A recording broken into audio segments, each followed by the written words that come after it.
بلکہ ایک مکمل کمانڈ، کنٹرول، کمیونیکیشن، کمپیوٹرز اور انٹیلیجنس سسٹم کے تحت چلنے والا مضبوط جنگی ڈھانچہ ہے۔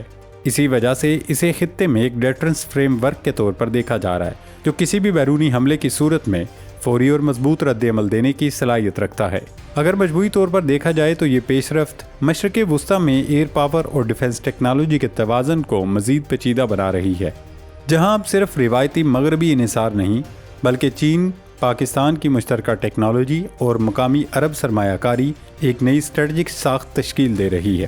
کچھ لوگ یہ بھی کہہ رہے ہیں کہ سعودی عرب میں موجود پاکستان کی یہ فوج ایران کے کسی حملے کے خلاف استعمال ہوگی، لیکن لگتا نہیں کہ ایران ایسا کوئی بڑا قدم اٹھائے گا، اور نہ ہی سعودی عرب ایران سے جنگ کرنے کا کوئی ارادہ رکھتا ہے۔ ناظرین، بھارت کے مقامی طور پر تیار کردہ ہلکے لڑاکا طیارے تیجس پروگرام کو شدید تکنیکی اور پیداواری مشکلات کا سامنا ہے۔ بھارتی فضائیہ اس امکان پر غور کر رہی ہے کہ طیارے کو مکمل الیکٹرانک وارفیئر صلاحیت کے بغیر ہی ابتدائی طور پر سروس میں شامل کیا جائے تاکہ مزید تاخیر سے بچا جا سکے۔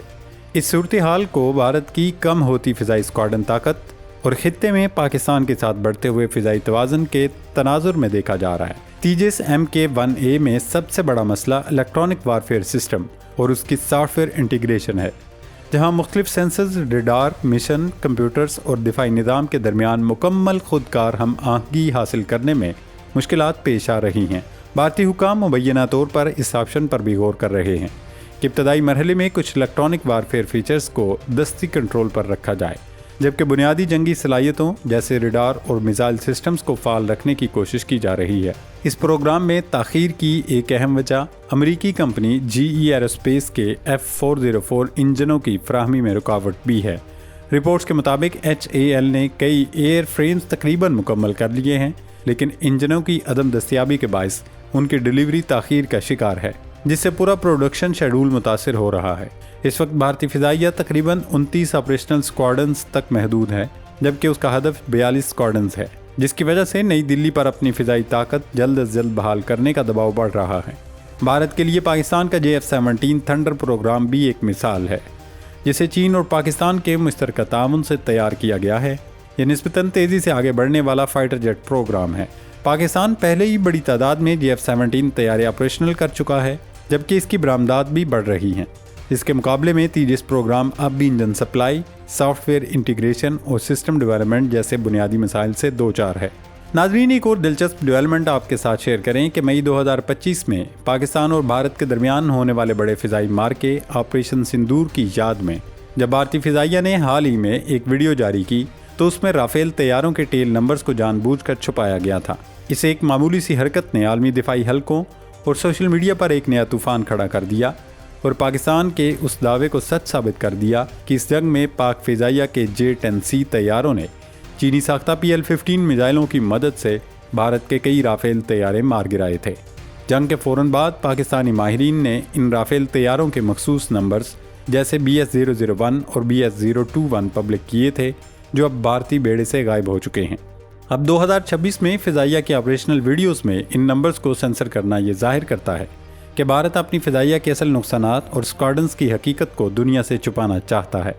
اگرچہ بھارت آپریشنل سیکیورٹی کا بہانہ بنا رہا ہے، لیکن ماہرین کا ماننا ہے کہ 7.5 ارب یورو سے زیادہ مالیت کے رافیل پروگرام کی تباہی کا اعتراف بھارت کے سیاسی اور فوجی وقار کے لیے بہت بڑا دھچکا ہوگا۔ ناظرین، دنیا کی نام نہاد سپر پاور نے جس جنگ کا تانا بانا بنا تھا، وہیں قدرت نے پاکستان کو ایک بار پھر امت مسلمہ کا پاسمان اور محافظ بنا کر ابھارا ہے۔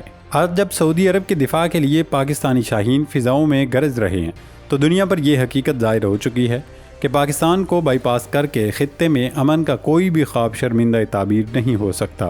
چین کی جدید ترین ٹیکنالوجی، پاکستان کا فولادی عزم اور سعودی عرب کا اعتماد، یہ وہ اسٹریٹجک اتحاد ہے جس نے مغربی اجاراداری کے پرخچے اڑا دیے، اور دوسری طرف مودی سرکار کے جھوٹ، مکارانہ پروپیگنڈے اور رافیل کا غرور مئی 2025 کے آپریشن سندور میں خاک میں مل چکا ہے۔